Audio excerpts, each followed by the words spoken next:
Thangadh પાંચાળ ceramic એસોસિએશનની બિલ્ડિંગે Thangadh લોક દરબાર police દ્વારા યોજવામાં આવ્યું। ગુજરાત રાજ્યમાં દિવસે ને દિવસે સાયબર ક્રાઇમના બનાવ વધતા જાય છે। થાનગઢની અંદર મોટી સંખ્યામાં સિરામિક ઉદ્યોગ આવેલા છે। ઓનલાઈન મોટી સંખ્યામાં કામ થતું હોવાથી ઘણી વખત અનેક ઉદ્યોગપતિ ઠગવામાં આવે છે।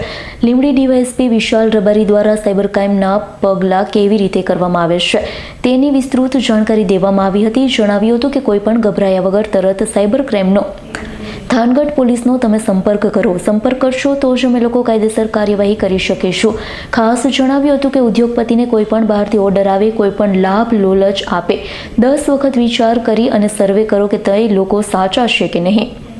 રૂબરૂ મુલાકાત લઈ આવો, ખર્ચો તમને લોકોને પૂછાશે, નહીતર લોકોને સામેવાળી પાર્ટી બીજા રાજ્યની હોવાથી તમને છેતરી જશે, પછી કંઈ થતું નથી। આ સમયે થાનગઢના ફાટક વિશે ટ્રાફિક જામને પણ રજૂઆત કરવામાં આવી છે।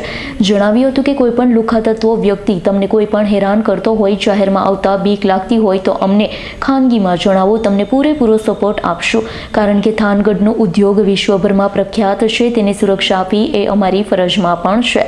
દરેક નાગરિકના મોબાઈલમાં સાયબર ક્રાઇમના બંને એ માટે ગૃહ મંત્રાલય દ્વારા કોલર ટ્યુન સંભળાવવામાં આવી રહી છે। થાનગઢની જાગૃત સંસ્થા પાંચાળ સિરામિક એસોસિએશન દ્વારા એક વિશેષ સેમિનારનું આયોજન કરવામાં આવ્યું છે। સેમિનારમાં થાનગઢ પીઆઈ ખાંટ, પીએસઆઈ ગઢવી સાહેબ ઉપસ્થિત રહ્યા છે।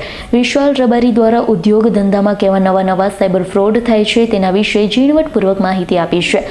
અતિથિ વિશેષ તરીકે પાંચાળા સિરામિક એસોસિએશનના ટ્રસ્ટી શાંતિલાલ પટેલ, અગ્રણીય ઉદ્યોગકાર સુરેશભાઈ નારણિયા, કાળુભાઈ પટેલ, અમિતભાઈ પ્રજાપતિ, સંજયભાઈ પ્રજાપતિ ઉપસ્થિત રહ્યા।